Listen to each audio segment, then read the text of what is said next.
நாம் தமிழர் கட்சியினுடைய நிறுவன தலைவர் சீமான் அவர்கள் எங்களுடைய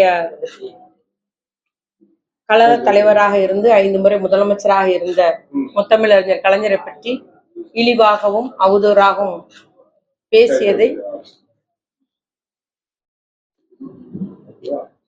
திராவிட முன்னேற்ற கழகம் வன்மையாக கண்டிக்கிறது. கழக தலைவரை பற்றி நம் தமிழ் மக்கள் அறிவ, அவர் தமிழ்நாட்டு வளர்ச்சிக்காக, தமிழ் மக்களின் நலனுக்காக, தமிழ் மொழி வளர்ச்சிக்காக, தமிழ் மொழியை செம்மொழியாக்கியதே நம்முடைய கலைஞர் அவர்கள் தான். அத்துணை திட்டங்கள் நிறைவேற்றி தந்தவர். பிச்சைக்கார மறுவாழ்வா இருந்தாலும் சரி, திருநங்கைகளா இருந்தாலும் சரி, மாட்டுத்தரையா இருந்தாலும் சரி, பாட்டாளியா இருந்தாலும், தொழிலாளியா இருந்தாலும், மகளிரா இருந்தாலும் சரி, அத்தனை பேர் வாழ்க்கையிலும் அவர்கள் உரிமையை நிலைநாட்டியவர், ஏற்றங்காண செய்தவர், திட்டங்களை வடிவமைத்தவர் என்பதை நாம் எல்லாம் அறிவோம். இளைஞர்களுக்காக முதல் தலைமுறை பட்டதாரி திட்டம், கல்வி கடன் ரத்து, நம்முடைய நுழைவுத் தேர்வு ரத்து என்றெல்லாம் அவருடைய படிப்புக்காகவும் முதலில் கணினி கல்வி வளர்ச்சி, இவ்வாறு அடுக்கிக் கொண்டே போகலாம். அவ்வளவு தமிழ்நாட்டில் இந்த ஒரு ஏற்றம் வந்துள்ளது, வளர்ச்சி வந்துள்ள அது காரணகர்த்தா கலைஞர். அவரை பற்றி இந்த மாதிரி இழிவாக பேசுவது வன்மையாக திமுக கழகம், திராவிட முன்னேற்ற கழகம் கண்டிக்கிறது. அவருடைய ஒரு கட்சி தலைவர் என்பது அவருடைய ஆதரவாளர்களோ இல்ல நிர்வாகிகளோ யாரையோ தவறாக பேசும்போது கண்டிக்கக்கூடியவர்களாக, தடுக்கக்கூடியவர்களாக இருக்க வேண்டும். ஆனால் ஒருத்தர் அதை நம்முடைய கழக தலைவர் கலைஞர், முத்தமிழறிஞர் கலைஞரை பற்றி பேசும்போது இவர் எதிரே உட்கார்ந்து சிரித்து கொண்டிருக்கிறார். அவர் ஒரு தலைவனுக்கு உரிய பண்பு இல்லாத ஒரு தலைவன் என்ற முறையில் அவர் ஒரு வழிநடத்த தெரியாத நிலையில இருக்கிறார் என்பதை நான் கூற விரும்புகிறேன். அதே போல பாத்தீங்கன்னா அவர் நமக்கு முன்னால ஒண்ணு பேசுறாரு, அப்புறம் அதை மாத்தி பேசுறாரு. இதே தலைவருடைய மறைவன்று என்ன பேசினாரு? எதிர்கால இளைய சமுதாயத்தினருக்கு கலைஞர் ஒரு படிப்பினைன்னு சொன்னார்.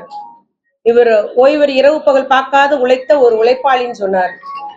இவர் 70 வருஷம் ஒரு அரசியல் தமிழ்நாட்டு அரசியலில் இருந்த ஒரு ஆளுமை. அவர் சொன்னதெல்லாம் அடிக்கிட்டே போகலாம். அப்படி ஒரு கலைஞருடைய மறைவெய்த போது இதே சீமான் அறிக்கை விடுறாரு, அப்புறம் இன்னைக்கு மாத்தி சொல்றாரு. அதனால எங்களுடைய தலைவரை பற்றி கோடானு கோடி தொண்டர்கள், எங்களுடைய கட்சி தலைவர் தளபதியாருடைய கண் அசைவிற்காக தான் காத்திருக்கிறார்கள், பொறுமையாக இருக்கிறார்கள். ஆளுங்கட்சியில் இருக்கிறோம், முதலமைச்சராக இருக்கிறார்கள், அதனாலதான் பொறுமையாக இருக்கிறார்கள். அதை எண்ணிக்கொண்டு இவர் என்ன அரசியல் அவதூறுகளோ இல்ல அரசியல் ரீதியாக குற்றச்சாட்டு கூறும்போது நாங்கள் எந்த நடவடிக்கை எடுக்கல. ஆனா அருண்ன்ற ஒருத்தர் இந்த மாதிரி துரைமுருகன்றவர் ஜாதி பெயரை சொல்லி இழிவாக பேசுகிறார் என்று ஒரு புகார் கொடுத்ததுனாலதான் அரசு நடவடிக்கை எடுத்து அவரை கைது பண்ணது. ஆனா ஒரு தலைவனாக இருக்கிறவர் என்ன சொல்றாருன்னா கருத்துரிமை பறிக்கப்படுதுன்றாரு. அவர் பேசிய வார்த்தை, அவர் இயக்கிய சீமான் இயக்கிய தம்பி படத்துல அந்த வார்த்தையை உபயோகப்படுத்தினதுக்கு இதே சீமானவர்கள் அன்று எல்லாத்துக்கு முன்னாலேயும் ஒரு சமுதாயத்தின குறிக்கிற சொல்லுன்னு தெரியாது, நான் மன்னிப்பு கேட்கிறேன், என்னுடைய வருத்தத்தை தெரிவிச்சுக்கிறேன்னு சொல்லி வருத்தம் தெரிவிச்சவர் தான். இனி இதுமேல் நடக்காதுன்னு வேற அன்னைக்கு சொன்னாரு. ஆனா மீண்டும் அதே வார்த்தையை இவர் வாயினாலேயும் சொல்றாரு. இது நம்முடைய பட்டியல்ல 15வது ஜாதியாக அந்த சொல் இருப்பது கூட இவருக்கு தெரியாதல்ல, தெரியும். வாய்க்கு வந்ததை பேசிட்டு போறோன்றது நம்ம இதுல இருந்து தெரிய முடிகிறது. அதே வார்த்தையை இன்னைக்கு சொல்லி இருக்கிறாரு. அவர் தொண்டர் சொன்னதை இவர் மீண்டும் சொல்லிட்டு கைது பண்ணுங்க அப்படின்ற மாதிரி சொல்றாரு. இது தலைவனுக்கு ஒரு அழகல்ல, தலைவனுக்குரிய பண்பும் அல்ல. சட்ட ஒழுங்கு பிரச்சனை உண்டாக்கணும், ஜாதி ரீதியா மத ரீதியா பிரச்சனை உண்டாக்கக்கூடியவராக தான் அவருடைய பேச்சுக்கள் இருக்கிறது என்பதை நான் கூற விரும்புகிறேன். ஏன்னா ஒரு முறை பேசியிருக்கிறாரு, நம்ம எல்லாம் தேவனுடைய பிள்ளைகள் நினைக்கிறோம், இந்த கிறிஸ்தவர்களையும் இஸ்லாமியர்களும். ஆனா அவர்கள் சாத்தானுடைய பிள்ளைகளாகி நீண்ட காலம் ஆகிவிட்டது அப்படின்னு சொல்றாரு ஒரு அறிக்கையில. இப்படி இஸ்லாமியர்களும் கிறிஸ்தவர்களையும் பழி சொல்லி பேசுகிறார். ஒரு ஈரோடு இடைத்தேர்தல் என்ன பேசினார்னா, தூய்மை பணியாளர்லாம் தெலுங்குல இருந்து வந்தவங்க, அவங்க நம்ம தமிழ்நாட்டுக்காரர்களை கிடையாதுன்னு சொல்றாரு. ஆனா தமிழ் குடின்னு பேசுறவங்க எப்படி ஒரு ஜாதி பெயரை சொல்லி இழிவுபடுத்துறான்றத இந்த மாதிரி ஜாதி பெயராலும் மதத்தின் பெயராலும் சட்ட ஒழுங்கு பிரச்சனை உண்டாக்க வேண்டும் என்பதற்காகவே உரையாடி வருகிற பேசி வருகிற சீமான் அவர்களை திராவிட முன்னேற்ற கழகம் வன்மையாக கண்டிக்கிறது. அதே மாதிரி பாத்தீங்கன்னா அவருடைய சொற்கள் முன்னும் பின்னாக இது ஒன்னே எடுத்துக்கலாம். நம்ம இந்த வார்த்தையை சொல்லி பேசினதா இருந்தாலும் சரி, கலைஞரை பற்றி பேசினதா இருந்தாலும் சரி, நிறைய தருணங்களை நம்ம பார்த்தோம்னா இன்னைக்கு ஒண்ணு பேசுறாரு, அடுத்த வருஷம் ஒண்ணு பேசுறாரு. அதனால அவருடைய மனநிலையை அவர் சோதிப்பது நல்லது அப்படின்றது என்னுடைய தாழ்மையான கருத்தை நான் கூறிக்கொள்ள விரும்புகிறேன். அது மாதிரி பேசுறதும் கைது பண்ணிடுவீங்களா? இது கருத்துரிமை தானே. சவுக்கு சங்கரை ஏன் கைது பண்ணீங்க, பெலிக்ஸ் ஏன் கைது பண்ணீங்கன்றாங்க. அதுல வந்து பெண் காவலர்களையும் உயர் அதிகாரிகளையும் தவறாக சித்தரிச்சு பேசுறாரு, தவறான முறையில இணைத்து பேசுகிறார். அதற்கு பெண் காவலர்கள் புகார் கொடுத்திருக்கிறாங்க. புகார் கொடுத்ததுனால அந்த கைது நடந்திருக்கு, அது வழக்கு நடக்குது, நீதிமன்றத்துல வழக்கு நடக்கு, நீதிமன்றம் பார்த்துட்டு இருக்கு. அதை அப்ப இவர் நியாயப்படுத்தி பேசுறாரா? இப்ப பெண் காவலர்களை தவறா சொன்ன இவர் ஏத்துக்கிறாரா? ஆகவே அந்த நேரத்துக்கு என்னன்னா வாய்க்கு வந்தது பேசுவோன்ற மாதிரி இவர் பேசிட்டு இருக்கிறாரு அப்படின்றதுதான் என்னுடைய கருத்து.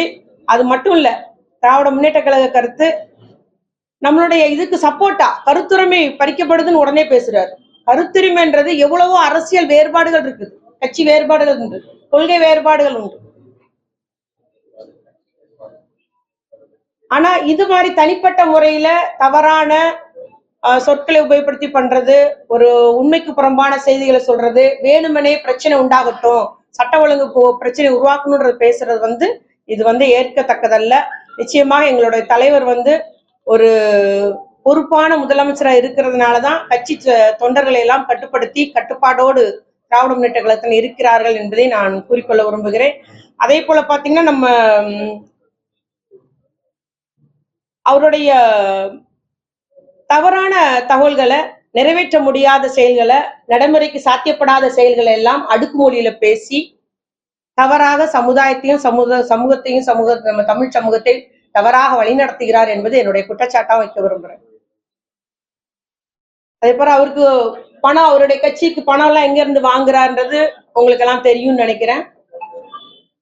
இலங்கை தமிழர் பிரச்சனையை முன்னிறுத்தி உலக அளவுல பல்வேறு நிதி அவர் நன்கொடையாக அவருடைய கட்சிக்கு பெற்று வருகிறார். அதனால எப்படி இலங்கையில நம்ம ராஜபக்ஷ எதிர்க்கிறோமோ அது போல தமிழ்நாட்டுல திராவிட முன்னேற்ற கழகத்தை எதிர்ப்பாக நாம் காட்டிக்கொள்ள வேண்டும் என்பதற்காக ஒவ்வொரு கட்டத்திலும் திமுகவையும் திமுக தலைவர்களையும் அவதூறாக அவர் பேசி வருகிறார் என்பதை நான் குறிப்பிட்டு கூற விரும்புகிறேன்.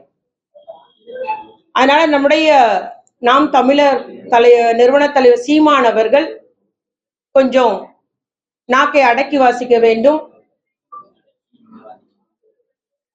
அரசியல் அறவேக்காடுத்தனமாக பேசக்கூடாது. அரசியல் முதிர்ச்சி இல்லாத ஒரு தலைவராக தெரிகிறார். தமிழ் சமூகத்தை தவறான தகவல் மூலம் அவர் தவறாக வழிநடத்தி வருகிறார் என்பதை மட்டும் நான் இங்கு கூறிக்கொண்டு, பச்சோந்தி போல இன்னைக்கு ஒண்ணு நாளைக்கு ஒண்ணு, இன்னைக்கு ஒரு ஆதரிச்சு பேசுறது, நாளைக்கு மாத்தி பேசுறது, எதிர்த்து பேசுறது, தான் பேசியது என்னவென்றே அவர் தெரியாதபடி பேசி வருகிறார் என்பதை நான் கூறிக்கொண்டு, இவர்கள் அரசியல் தலைவருக்கே தகுதியானவர் அல்ல, அரசியல் பண்பு அற்றவர், தரமில்லாத ஒரு அரசியல் நடத்தி வருகிறார். இவர் எங்களுடைய தலைவரை பற்றி பேசுவதற்கு இவருக்கு அருகதையே கிடையாது. நிச்சயமாக தமிழ்நாடு உள்ளவரை முத்தமிழர் கலைஞருடைய புகழ் என்றும் நிலைத்து நிற்கும் என்று கூறி முடிக்கிறேன். பாதகம் செய்பவரை கண்டால் நாம் பயங்கொள்ளலாகாது பாப்பா, மோதி மிதித்து விடு பாப்பா, அவர் முகத்தில் உமிழ்ந்து விடு பாப்பா. அண்மை செய்திகளை உடனுக்குடன் தெரிந்து கொள்ள இணைந்திருங்கள் இயம்நாடு தொலைக்காட்சியுடன்.